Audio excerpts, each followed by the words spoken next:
Je m'appelle Larissa, je suis une ancienne mannequin et maintenant une servante de Dieu, et je me souviens comme si c'était hier du jour où j'ai rencontré Omar. J'étais jeune, pleine de vie et avec une carrière prometteuse en tant que mannequin. Je défilais sur des podiums illuminés, posais pour des photographes renommés et vivais entourée de flashs et d'invitations glamour. Mais derrière toute cette façade de glamour, il y avait une partie de moi qui aspirait à la stabilité, à un foyer, à un amour qui pourrait m'ancrer dans cet océan de superficialité. Et c'est dans ce profond désir de trouver quelque chose de vrai qu'Omar est entré dans ma vie. Mais avant que nous continuions, vérifie si tu es déjà abonné à la chaîne, car ici nous apportons une série de vidéos comme celle-ci qui vont te permettre de comprendre et de saisir davantage ces histoires émouvantes de la vie d'une manière plus claire, spirituelle et profonde, comme tu ne l'as jamais vu. Il était évangélique, sûr de lui, et avait une façon de parler de la foi et des principes qui m'intriguaient. Bien que je ne sois pas né dans une famille religieuse, ses paroles sur Dieu et l'engagement ont éveillé une curiosité que je n'avais jamais ressentie. Mais il y avait une intensité dans son regard que, à l'époque, je confondais avec la passion. Je n'ai pas mis longtemps à réaliser qu'il y avait derrière cet homme de foi quelqu'un qui croyait au contrôle, à l'imposition de ses volontés, et que sa vision du bien et du mal était rigide et inébranlable. Pendant les premiers mois de notre mariage, notre vie semblait même un conte de fées.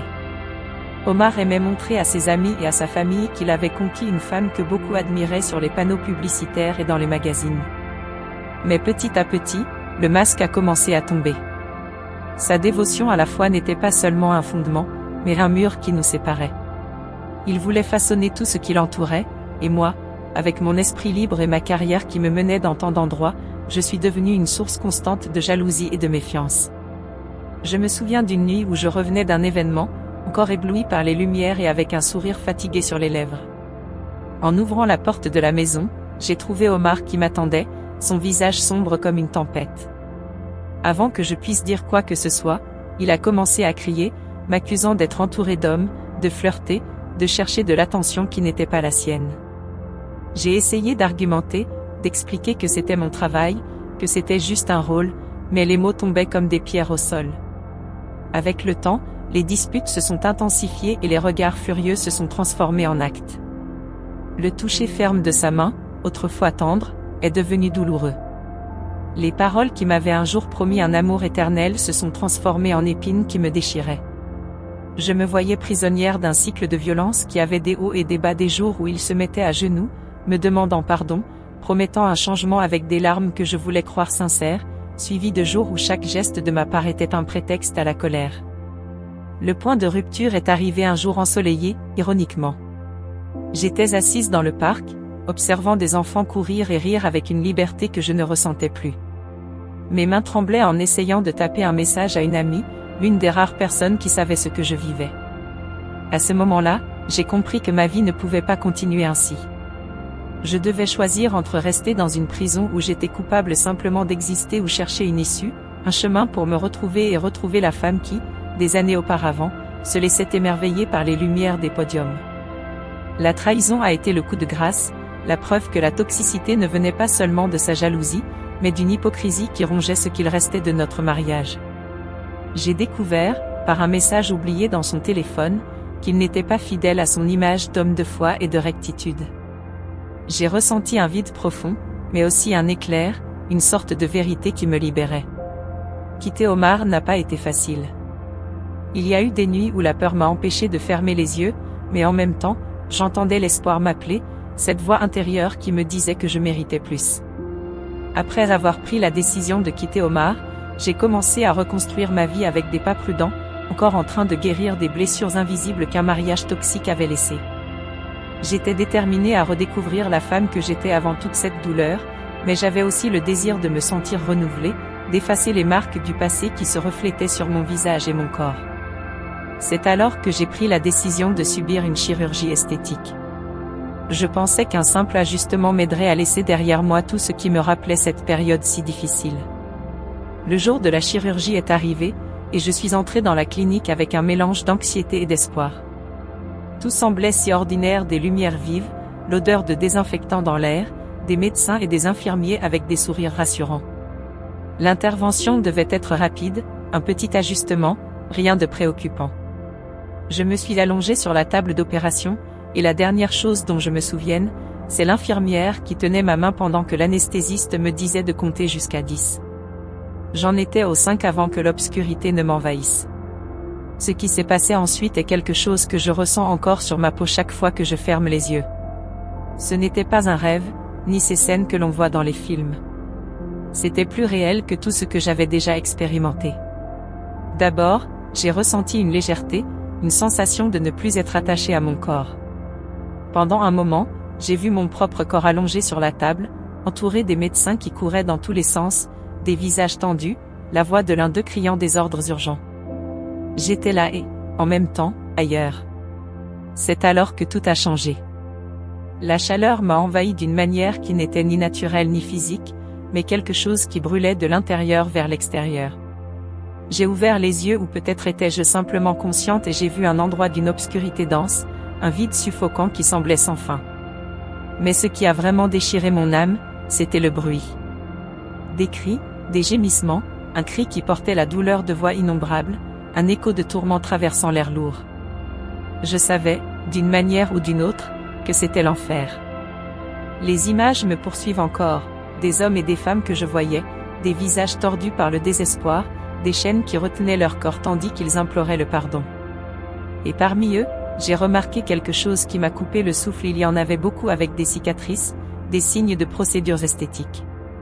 J'ai compris que beaucoup étaient là à cause de choix dictés par une vanité extrême, à la recherche d'une perfection qui n'était jamais suffisante, à altérer leur corps pour chercher quelque chose d'inaccessible. Cela a été un choc profond, car à ce moment-là, j'ai reconnu que moi-même, par un fil, je faisais partie de cela. Les voix sont devenues plus fortes, les cris résonnaient dans un rythme qui semblait pulser en moi. Je sentais le poids de ce que cela signifiait d'être là, et le désespoir grandissait à mesure que je réalisais que cette réalité n'était pas une simple illusion. À mes côtés, j'ai vu un ange de lumière qui a commencé à me montrer tout cela et m'a transmis un message clair, un avertissement. J'étais devant un choix. En un clin d'œil, la sensation de tomber m'a envahi. La chute semblait infinie, jusqu'à ce que je sois enveloppé par un air frais, une lumière intense qui m'a fait fermer les yeux. J'ai entendu des voix autour de moi, des gens qui appelaient mon nom. J'ai ouvert les yeux pour trouver les visages des médecins, la lumière de la salle d'opération éblouissant ma vue. J'étais de retour, mais rien ne serait plus jamais comme avant. Je me suis réveillé dans la salle d'opération, la tête encore tournée, le son des voix des médecins résonnant de façon étouffée autour de moi. Mais, à l'intérieur de moi, un froid intense se mêlait à l'horreur que je venais de vivre. Je savais que ce n'était pas simplement un rêve ou une hallucination causée par l'anesthésie. C'était plus, quelque chose au-delà de ce que j'avais jamais imaginé ou préparé mon cœur à affronter. J'ai commencé à raconter aux gens proches, d'une voix tremblante, la vision qui me marquerait à jamais. Pendant ces minutes où j'étais hors de mon corps, j'ai ressenti que je descendais dans un endroit où l'obscurité était si dense qu'elle semblait engloutir tout autour. J'ai vu des gens se tordre dans l'agonie, des hommes et des femmes qui se vantaient de leur apparence, mais qui payaient maintenant un prix indescriptible pour leur vanité. Je me souviens d'une scène en particulier qui me fait encore frémir aujourd'hui, un homme dont le dos était complètement couvert de tatouages.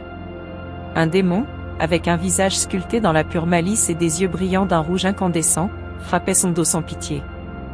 À chaque coup, des morceaux de chair tombaient au sol comme des feuilles mortes emportées par le vent.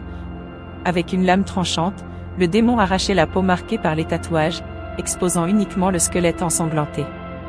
Cette vision a été une révélation brutale du sens de profaner le temple du Saint-Esprit, qui est notre corps. La douleur et les cris de cet homme résonnaient dans mes oreilles, et je voulais juste m'enfuir, mais mes jambes semblaient enracinées dans le sol. J'ai regardé autour de moi et vu des femmes dont les corps étaient déchirés de l'intérieur. Elles avaient mis des implants mammaires à la recherche d'une perfection inatteignable, mais dans ces profondeurs, ces implants avaient pris vie. J'ai vu des scènes d'horreur pure, le silicone se transformait en créatures gélatineuses et vivantes qui explosaient de l'intérieur d'elles, déchirant leur peau. En un instant, ces ballons de silicone prenaient des jambes et des bras, comme des petits démons faits de gélatine, et se faufilaient loin des corps de leurs victimes, les laissant dans un état de souffrance inimaginable. J'ai compris que ces démons de silicone n'étaient pas liés au matériau lui-même, mais à la motivation derrière ce choix, l'extrême vanité, l'idolâtrie du corps. Ils étaient des représentations des conséquences de rechercher, à tout prix, un idéal de beauté et de perfection. C'est alors que j'ai réalisé, avec une terreur grandissante, que même si nous mourons et que nos corps sont enterrés avec ces matériaux, l'essence spirituelle de ces derniers demeure, attendant de se manifester dans une autre dimension. En regardant plus profondément dans cet abîme, j'ai vu un endroit spécifique, une sorte de chambre réservée uniquement aux mannequins et aux personnes ayant vécu pour adorer leur propre beauté. Des hommes et des femmes riches, pauvres, célèbres et anonymes, tous étaient là. Des visages qui autrefois étaient admirés et qui exhalaient la confiance et le pouvoir, étaient maintenant tordus par le désespoir, condamnés à vivre l'éternité dans un état d'illusion et de torture. C'était comme si la beauté qu'ils poursuivaient était devenue leur malédiction. Mais l'enfer ne se limitait pas à la vanité. J'ai vu des danseurs qui, de leur vivant, étaient devenus obsédés par leur performance. Lorsqu'ils sont morts, ils ont été condamnés à danser pour l'éternité dans une salle de terreur. Leurs pieds, ensanglantés et brûlés, racletaient le sol de braise, forcés de bouger tandis que les démons riaient et chantaient d'un ton moqueur, rendant leur tourment encore plus cruel. J'ai aussi vu les faux prophètes et maîtres qui avaient utilisé les paroles sacrées pour leur propre bénéfice. Des démons les punissaient en perçant leur bouche avec des fers chauffés à blanc, traversant leur gorge et rendant leurs cris muets. Et puis, dans l'ombre, j'ai vu une scène qui a transpercé mon cœur, un jeune chrétien qui, ne trouvant pas de femme, s'était écarté du chemin. La pression de ses attentes et la déception l'avaient conduit à abandonner la foi, et le voilà, emprisonné dans ce lieu de douleur éternelle. Plus loin, une jeune femme qui avait rencontré un homme pervers et s'était éloignée, laissant derrière elle sa fermeté dans le chemin de Jésus, était maintenant tourmentée par des démons qui se moquaient de son innocence perdue. C'était là la nature de l'enfer, chaque mauvais choix, chaque pas hors du chemin, devenait une chaîne qui emprisonnait ses victimes pour l'éternité. Parmi ces visions terrifiantes, j'ai vu un pasteur qui, après avoir été abandonné par sa femme et ses enfants, n'avait pas pu supporter la douleur et s'était perdu dans sa foi. Il était là, souffrant, incapable d'échapper aux tourments que son âme ressentait de n'avoir pas passé l'épreuve que la vie lui avait imposée. À ses côtés, une missionnaire autrefois fervente, mais qui, après avoir perdu son emploi, avait permis au doute et au désespoir de la consumer. Son image de souffrance m'a montré que ce ne sont pas seulement les grands péchés qui nous attirent dans ce lieu, mais aussi les échecs à maintenir la foi face aux épreuves. Ce qui m'a le plus marqué, c'est le couple d'évangélistes. Tous deux passionnés par l'œuvre de Dieu, ils avaient dédié leur vie à sauver des âmes. Mais, une fois mariés, ils avaient laissé la flamme de la foi s'éteindre. Ils avaient commencé à mener une vie confortable, allant à l'église mais sans accomplir leur véritable mission. Je me souviens d'avoir entendu parler de l'accident de voiture qui leur a coûté la vie, un plan rusé des démons pour les amener dans cette prison spirituelle. Quand je suis revenu à moi, allongé dans cette chambre d'hôpital, la sensation de terreur m'enveloppait encore comme une ombre froide. Chaque battement de mon cœur me rappelait vividement ce que j'avais vu. Je ressentais un poids sur ma poitrine, non seulement à cause de la douleur physique de la chirurgie qui avait mal tourné, mais aussi à cause du poids d'une connaissance que je ne pouvais plus ignorer. Les cris, les images, les âmes tordues dans l'agonie, tout cela était gravé en moi d'une manière que les mots humains peinaient à décrire. Cette nuit-là, seul chez moi, j'ai regardé dans le miroir et à peine reconnu la femme que je voyais. Moi, qui autrefois avait défilé sur les podiums avec la confiance que seule la jeunesse et le succès peuvent donner, je faisais maintenant face à mes propres yeux remplis de questions et de peur. La vanité que j'avais embrassée pendant si longtemps me semblait maintenant tellement vide, tellement insensée. Les chirurgies, les régimes stricts, les heures interminables devant un miroir à essayer de corriger des imperfections que seul moi voyais, tout cela commençait à se révéler comme des chaînes invisibles qui m'avaient traîné dans un abîme spirituel sans que je ne m'en rende compte. Je me suis souvenu, un frisson dans le dos, des femmes que j'avais vues en enfer, celles dont les corps avaient été modifiés à la recherche d'une beauté qui ne leur appartenait pas. Les créatures faites de silicone rampante, prenant vie dans une moquerie grotesque, étaient la preuve que tout ce que nous idolâtrons au-dessus de notre foi a un prix. J'ai vu clairement que le démon profitait de notre cécité et des petites concessions que nous faisons au nom de l'apparence. Les chambres remplies de mannequins et d'artistes, tous esclaves de leur propre image, n'étaient pas là par hasard. Ils étaient tombés dans le piège que j'avais moi-même contribué à perpétuer, même sans le savoir. Chaque scène de l'enfer m'a apporté une nouvelle compréhension de ce que signifie idolâtrer son propre corps et les biens matériels. L'homme couvert de tatouages, les danseurs forcés de bouger sur des braises, les âmes qui pleuraient d'avoir échangé leur paix contre une vie d'excès. Chacun d'entre eux était un miroir de la société dans laquelle nous vivons. On nous apprend à rechercher la reconnaissance, la beauté et la richesse, comme si cela pouvait combler le vide que seul Dieu peut combler. En réfléchissant, j'ai compris que l'idolâtrie n'est pas seulement se prosterner devant une statue, mais se livrer à des désirs qui nous éloignent du but divin. C'est mettre quelque chose, que ce soit le corps, l'argent ou le statut, au-dessus de ce que Dieu nous demande. Je me souviens d'avoir vu des pasteurs et des leaders qui, en priorisant leur richesse et leur influence au lieu de la vérité, ont été punis de manière terrible. Cela m'a fait me demander combien de fois je me suis préoccupé plus d'être admiré que d'être vrai, combien de fois j'ai laissé mon ego parler plus fort que ma foi. L'écho des cris et des scènes que j'ai témoins m'a fait comprendre que la mort n'est pas une fin, mais un commencement, et que ce que nous construisons en vie résonne dans l'éternité. Les personnes qui recherchent la beauté, l'acceptation et la richesse sans fin, sans le savoir, creusent leur propre chemin loin de Dieu. À ce moment-là, j'ai regardé mes propres cicatrices, celles laissées par le bistouri et celles invisibles, créées par la quête incessante de la perfection, et j'ai ressenti un mélange de tristesse et de gratitude. Tristesse de réaliser à quel point j'avais été perdu, et gratitude d'avoir une seconde chance de changer. Je fis un pas en arrière, fermai les yeux et pris une profonde inspiration. Je devais comprendre comment je pouvais utiliser cette expérience pour avertir et aider les autres à ne pas commettre les mêmes erreurs. Après cette nuit où tous les souvenirs de mon expérience revinrent avec une clarté effrayante, je ne pouvais plus ignorer l'urgence de changer ma vie. Ce que j'avais vu, ce que j'avais ressenti, était un rappel constant que la vie que je menais m'éloignait de tout ce qui comptait vraiment. L'éclat des podiums, les applaudissements qui, autrefois, semblaient remplir mon cœur, n'étaient plus rien d'autre que des échos vides à présent. La décision de retirer mes implants en silicone fut la première de nombreuses décisions difficiles. Je me souviens d'être entré dans le cabinet médical, les mains tremblantes, un frisson parcourant mon dos. Ce n'était pas simplement une décision esthétique, c'était une rupture avec tout ce que j'avais idolâtré pendant des années. C'était une déclaration que je ne voulais plus porter en moi rien qui symbolisait la vanité ou l'attachement au matériel.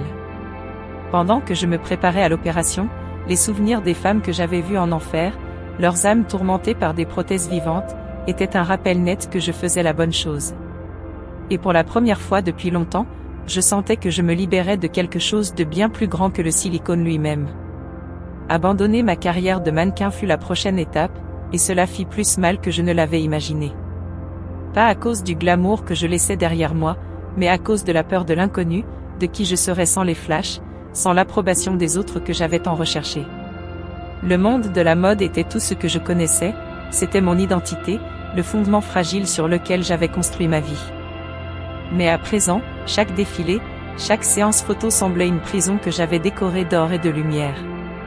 Ce fut un processus lent, une reconstruction de moi-même. Je me demandais qui était la femme derrière les vêtements de créateur, les séances de maquillage. Qui étais-je sans les applaudissements et l'approbation des gens que je connaissais à peine? Ce fut pendant cette phase que j'ai commencé à chercher des réponses dans la Bible, quelque chose qui, auparavant, me paraissait si éloigné et démodé. Les paroles de Dieu, que j'avais un jour considérées comme rigides, étaient désormais un baume, une source de sagesse qui m'aidait à me retrouver. J'ai lu sur l'importance de ne rien adorer qui nous éloigne du Créateur, de vivre de manière simple et honnête, loin des excès et de l'idolâtrie. Avec le temps, mon témoignage est devenu ma mission. J'ai parlé à des femmes qui, comme moi, étaient tombées dans le piège de la vanité, qui cherchaient une beauté qui ne menait qu'au vide. J'ai partagé mon expérience, non pas dans le but d'effrayer, mais d'ouvrir les yeux de ceux qui avaient encore le temps de choisir un autre chemin. Relater ce que j'avais vu en enfer et les scènes terribles gravées dans mon esprit n'était pas facile, mais je savais que je devais le faire. Je devais avertir d'autres personnes qui pouvaient encore éviter les erreurs que j'avais commises. Commencer à prêcher contre la vanité fut un défi. J'ai rencontré des regards incrédules, des ironies et même des rires de ceux qui ne comprenaient pas encore la profondeur de ma transformation. Mais, chaque fois que je parlais, je sentais qu'une graine était plantée. Et c'est lors de l'une de ces conversations, en regardant dans les yeux d'une jeune fille qui écoutait attentivement, que j'ai réalisé que ma douleur, mon apprentissage, avait un but plus grand. La vie spirituelle est devenue mon refuge, mon guide. J'ai compris que vivre selon les enseignements de Dieu ne consistait pas seulement à aller à l'église le dimanche, mais à opérer un changement profond d'attitude, de priorité. C'était mettre l'amour, l'humilité et la vérité au-dessus de tout. Et, tandis que je cherchais cette nouvelle façon de vivre, quelque chose d'incroyable s'est produit, j'ai commencé à ressentir une paix que je n'avais jamais connue, une satisfaction que les applaudissements et les lumières des podiums ne pourraient jamais me donner. Il y avait encore un long chemin à parcourir, des questions à affronter, des peurs à surmonter. Le chemin était incertain, mais cette fois, je savais que je n'étais pas seul.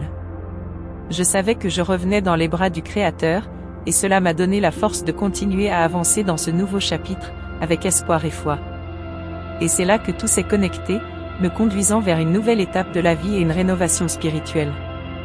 Après toute la turbulence que j'avais vécue et ma décision d'abandonner le monde de la mode et la quête incessante de l'apparence parfaite, j'ai affronté un autre défi monumental, la réconciliation avec ma famille.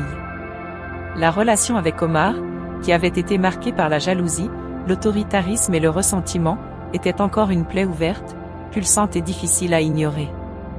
Notre mariage, qui avait failli se briser à cause des trahisons et de la violence, semblait au-delà de toute réparation. Mais les expériences que nous avions vécues, chacun à sa manière, furent le catalyseur qui nous fit tout remettre en question. Omar, un homme que je connaissais comme rigide et au cœur fermé, commença à changer d'une manière que je n'aurais jamais imaginée. Tout commença subtilement. Je remarquai qu'il évitait les confrontations, que ses paroles étaient moins acerbes et que sa présence à mes côtés portait un poids nouveau. Je savais que quelque chose de plus grand se passait en lui, mais je ne pouvais pas imaginer à quel point cette transformation était enracinée dans la foi et le véritable repentir. Il ne fallut pas longtemps avant qu'il ne partage avec moi son propre témoignage. C'était une nuit froide, pendant que nous parlions à la lumière d'une faible lampe, qu'Omar me confia qu'il avait traversé un moment de grande épreuve. Il me raconta qu'on lui avait diagnostiqué une maladie terminale, une nouvelle qu'il avait laissée sans voix. Pendant des mois, il tenta de cacher le diagnostic, pris entre l'orgueil et la douleur. Mais, finalement, lorsqu'il arriva à ses limites, seul et sans force, il tomba à genoux et pria Dieu, demandant pardon pour ses actions, pour son comportement autoritaire et pour les fois où il s'était écarté du chemin de la compassion et de la vérité. Omar me décrivit la sensation de désespoir qu'il ressentit, comme s'il était aspiré dans une obscurité profonde, jusqu'à ce qu'à un moment de totale soumission, une lumière douce et chaleureuse l'enveloppa. Cette expérience, me dit-il, fut un appel à changer, non seulement pour se réconcilier avec Dieu, mais aussi pour se réconcilier avec moi et avec notre famille. Le médecin qui le suivait fut étonné de voir que, d'une manière qui semblait inexplicable, la maladie qui consommait son corps commença à régresser. La science n'avait pas de réponse, mais pour Omar et pour moi, c'était clair, il s'agissait d'un miracle. Cet épisode nous a rapprochés. C'était comme si, pour la première fois en années, nous pouvions nous regarder sans l'ombre du passé entre nous. Mais le chemin du pardon était long et sinueux.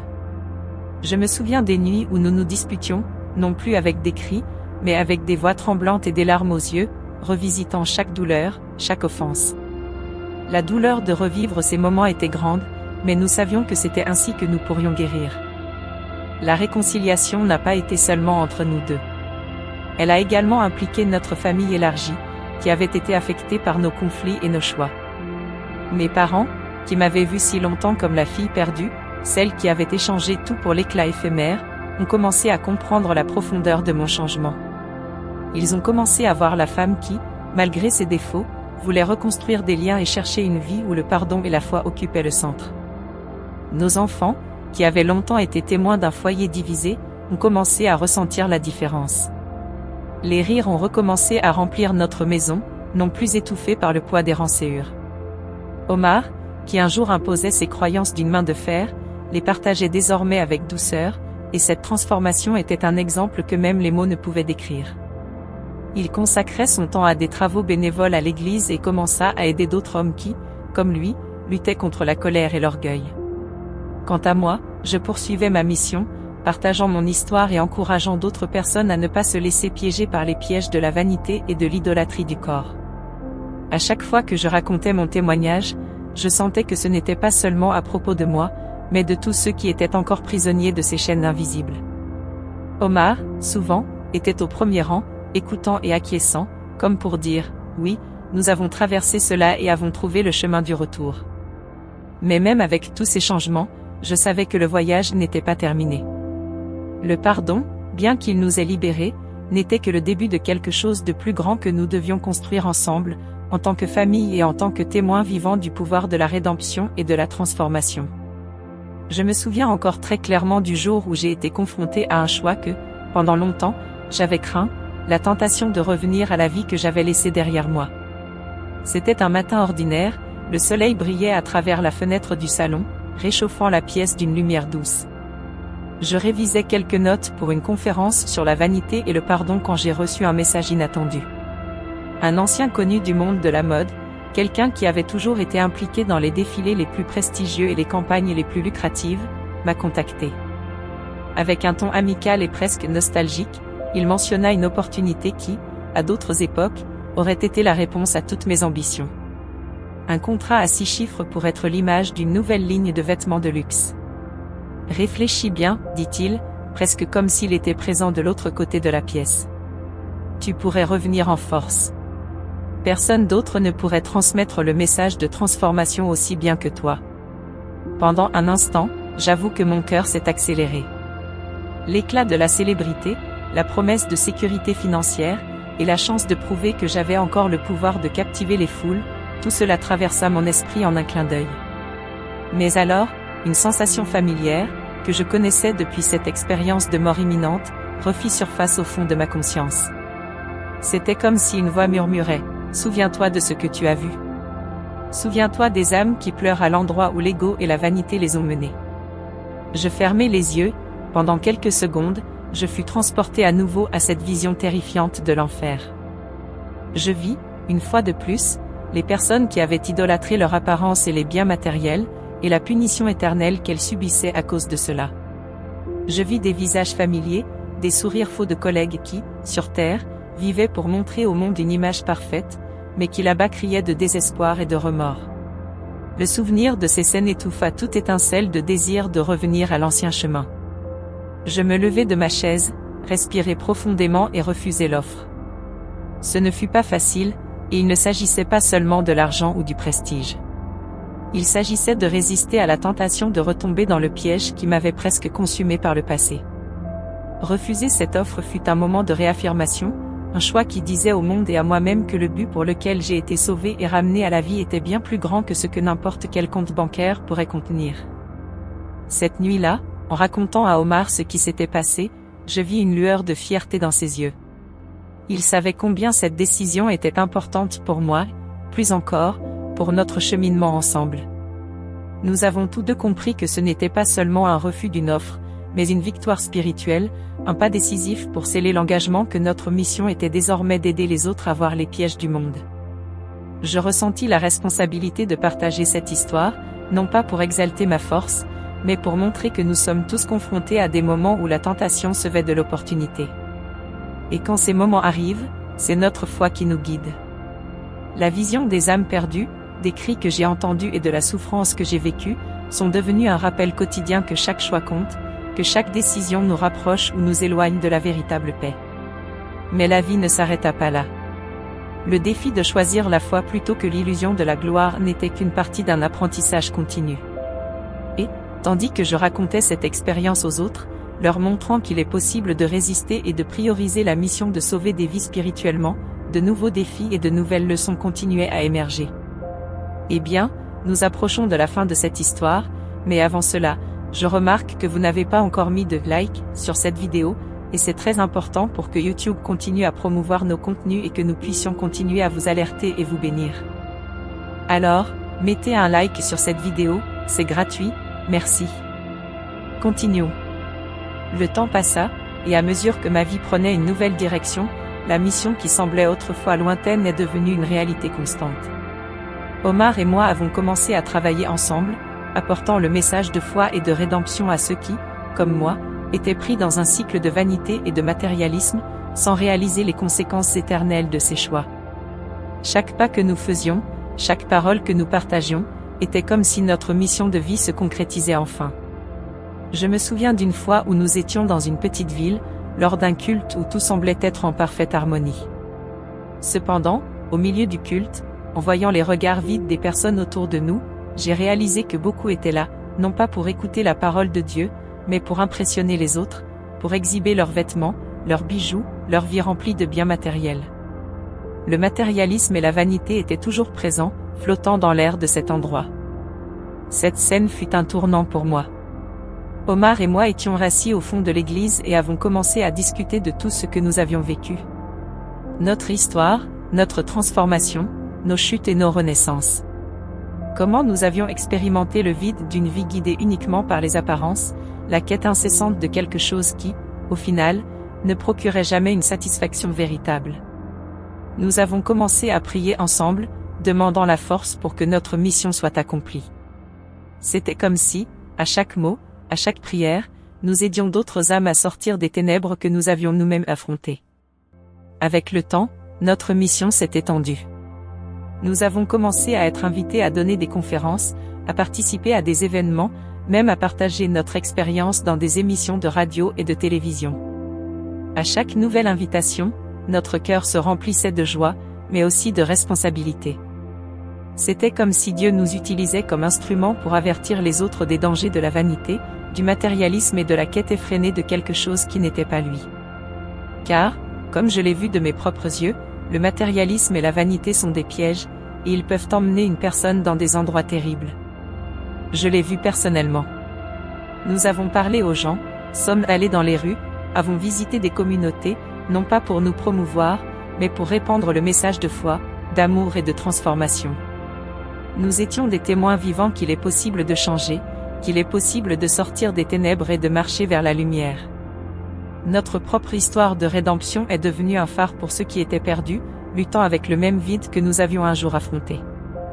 Nous croyons sincèrement que le plus grand témoignage que nous puissions donner est que Dieu est capable de changer n'importe quelle vie, de guérir n'importe quelle blessure, de donner un but éternel.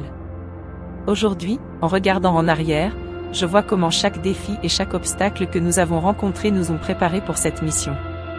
Comment tout, même les pires expériences, nous ont formés et nous ont façonnés pour être des instruments de Dieu dans le monde. C'est ce qui nous motive à avancer, chaque jour.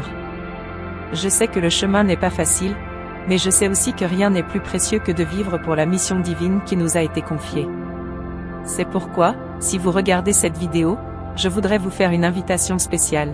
Si vous ne vous êtes pas encore abonné à la chaîne, faites-le maintenant. Activez la cloche pour ne manquer aucune mise à jour. Si ce message a touché votre cœur, laissez un like et partagez cette vidéo avec ceux que vous pensez avoir besoin d'entendre ces paroles.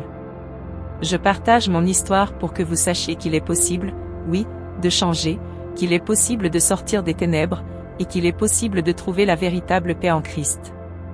Faites-nous savoir ce que vous en pensez dans les commentaires, car votre opinion et vos histoires sont aussi importantes. Ne manquez pas de suivre ce parcours de foi, et surtout, rappelez-vous que vous n'êtes jamais seul. Si Dieu peut transformer des vies comme la mienne et celle d'Omar, il peut aussi transformer la vôtre. Ne perdez pas la chance de vivre une vie pleine, avec un but et la foi. Le voyage n'est pas terminé. Il vient juste de commencer. Et ensemble, nous pouvons faire la différence dans ce monde. Regardez aussi notre autre vidéo sur « J'ai révélé ce qui s'est passé lorsque je suis allé en enfer », un témoignage des FOIET d'espoir, il vous suffit de cliquer sur le card au-dessus. Merci beaucoup d'avoir regardé. Que Dieu vous bénisse abondamment.